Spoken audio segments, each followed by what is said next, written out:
Well, talking about the high cost of things, sadly, not a single day passes that pharmacists don't have a patient who's struggling to afford their medicine. And some do face the choice of having medicine or food. So is there anything that can happen to help these folks? New this morning, John Shumway is here with some great suggestions from a local pharmacist. Yeah, and if you hear nothing else from this report, hear this. If you're having difficulties affording your medicine, ask your pharmacist for help.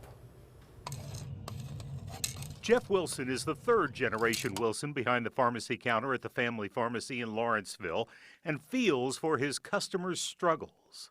Oh, it's a pretty common thing nowadays because medications are so expensive. Insulin is out of sight. Dale Mitchell does the financial juggling act. You watch what you buy, food-wise.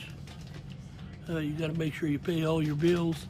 There have been times where I've have a prescription due for pickup, but I'm kind of like trying to coordinate it with my next paycheck, so that can be pretty stressful. But for Samira Dekuru, this was a good day. So when they tell you no copay, it's a nice surprise for sure. Wilson's Pharmacy, this is Lizzie. How may I help you? Jeff Wilson says there are ways to get help. It's always good to ask, and we never mind answering questions. Oh, we'll have to order yours for tomorrow. Wilson says there's no wiggle room when the insurance company set the price for name brand drugs.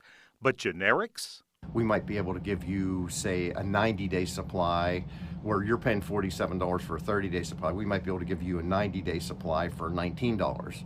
So it doesn't hurt to ask. And don't dismiss the idea of paying cash for common generics like a diuretic. We offer that for 180 days for $15. So a lot of people, that's less than their copay. And while programs like GoodRx might not be good for the pharmacy, so the first 3 prescriptions I filled this morning, I lost $37. it's take the loss or lose the customer.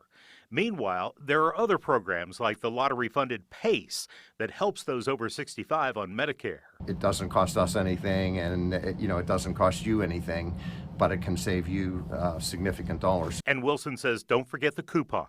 If you're under 65 and you have regular insurance and you have a new drug and it's expensive, always check the internet to see if there's a coupon available. I've kind of accepted that it's going to be a long-term issue personally. Yeah, but Jeff Wilson isn't accepting that it has to be a long-term issue. He's organizing pharmacists from around the Pittsburgh area to push for reforms, especially to help Medicare patients who face expensive gaps in coverage, often called the donut hole. Yeah, lots of people talk about that. Yeah. All right, does it make sense to shop around? Like, do drugs cost different prices at different pharmacies? Yes, they do. Not so much on name brand drugs. Those prices are set by the insurance companies and are pretty much the same everywhere. But generic drugs can vary pharmacy to pharmacy. And if you find it cheaper somewhere else, tell your pharmacist. They may be willing to match that price to keep you as a customer.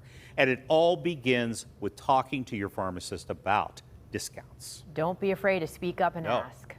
Don't be afraid. Yeah, really important information, John. Yeah, Thank because you. everybody needs to be able to get the medicine they need. For Yeah, sure. you don't want to have to choose over medicine or food. Oh, that's horrible. All right, thanks, John.